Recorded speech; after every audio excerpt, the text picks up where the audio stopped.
civilizations, indicating that collision between the Western civilization and Islam was inevitable. Western media on many occasions helped to fuel such speculations and theories. Then came the tragic events of September the 11th. The attacks on New York and the Pentagon gave way to a rise of anti-Islamic sentiments never seen before in modern history. Islamophobia swept across most of the world, fueled by unbalanced media reports regarding the nature of Islam and Muslims.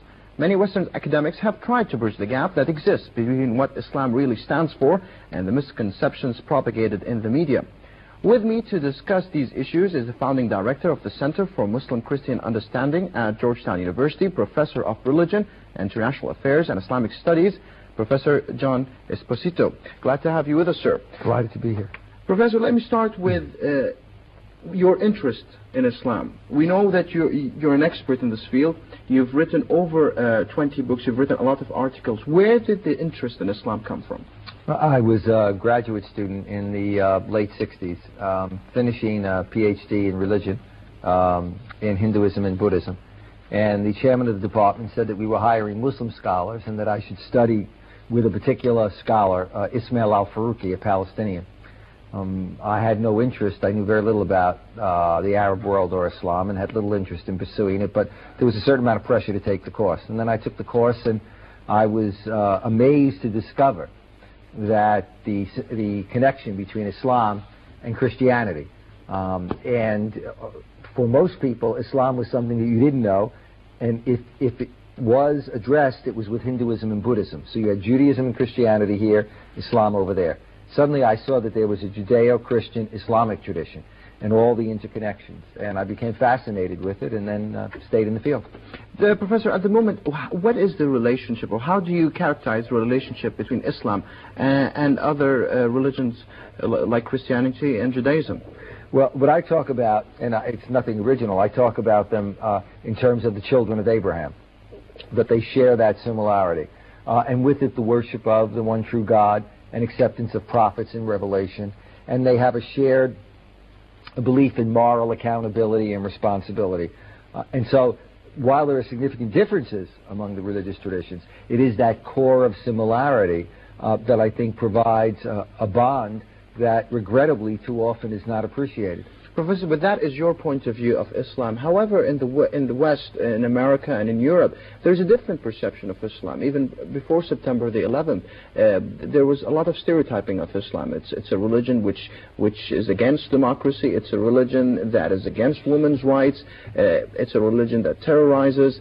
So this is your opinion because you studied. But where did the other people get these stereotype statements of Islam? Well, one of the things that I did after the Gulf War was write a book called The Islamic Threat, Myth or Reality, which, of course, was published in English, but Dar al-Sharuk published it in Arabic out of Cairo, and it's in many languages. And what I tried to do is to show that throughout history, regrettably, there have been points of conflict particularly between Islam and Christianity.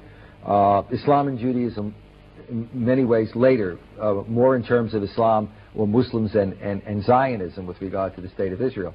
But those conflicts became over competing theological claims as well as political claims. So it's occurred at different points in history. On the one hand, Muslims have felt Christianity or Christendom is a threat with the Crusades, the European colonialism. On the other hand, Christians have taken an opposite position and seen a threat with the early expansion of Islam, or during the Ottoman Empire, or more recently with regard to extremist groups.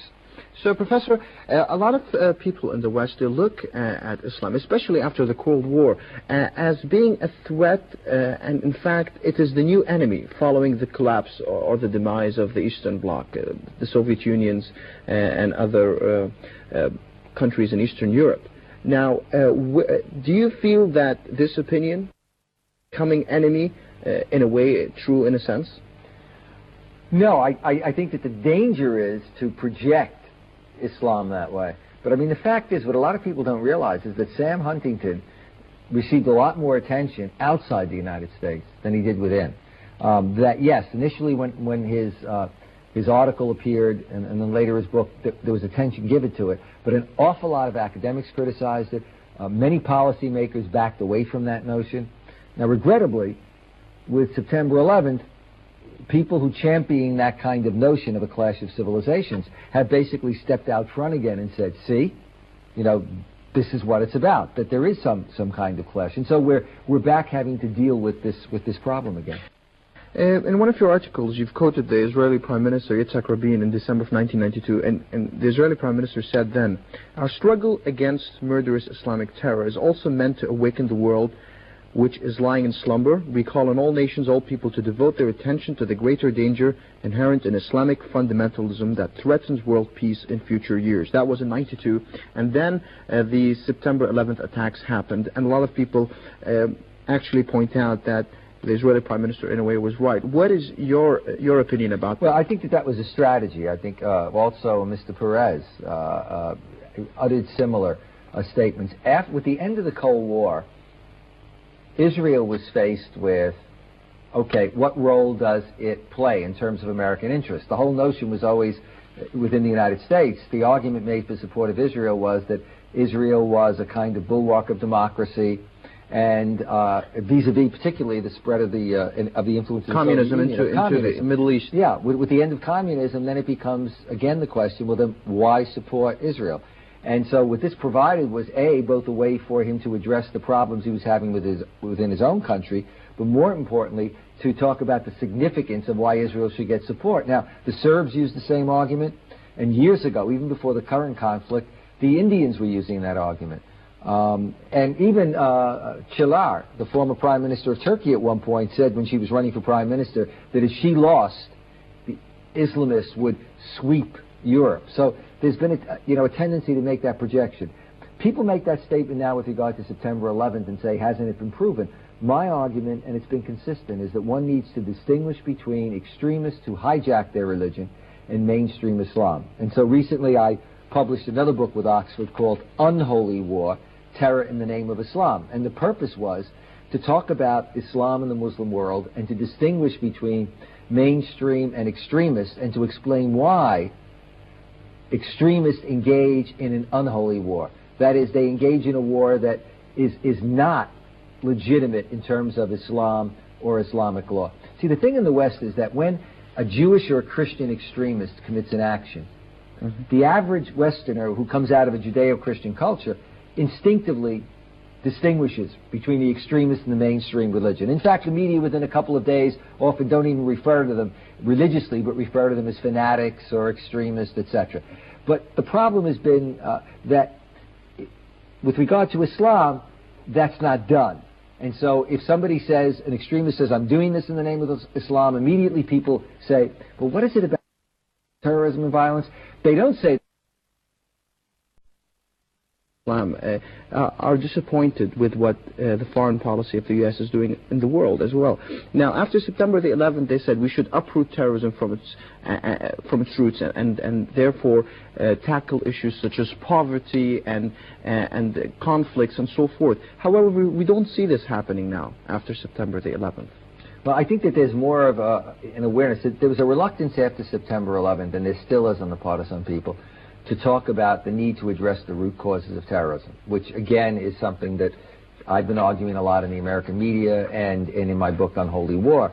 I mean, I basically maintain that the whole purpose should be, if you're going against, let's say, bin Laden and Al-Qaeda or any extremist, you've got a military option for those kinds of people. You try to capture them, you try to imprison them, etc. But if you're talking about limiting the breeding ground for radicalization in society, limiting the pool from which extremists recruit, then you have to address the local political and economic conditions as well as the foreign policy issues. And if you're talking in terms of the United States and its interest, America has to re-examine its foreign policy with regard to the Palestinian-Israeli conflict, with regard to Iraqi sanctions, with regard to Chechnya and Kashmir, etc. It doesn't mean that the American government has to change everything radically, but it has to, I think, redress certain imbalances. Unless it does that, then not only is extremism not going to go away, it's going to grow. I mean, similarly, for governments in the region, unless they address the real problems that they have domestically, other than through repression, in the long term, extremism is always going to raise its head, whether it's in the name of Islam or it's in the name of some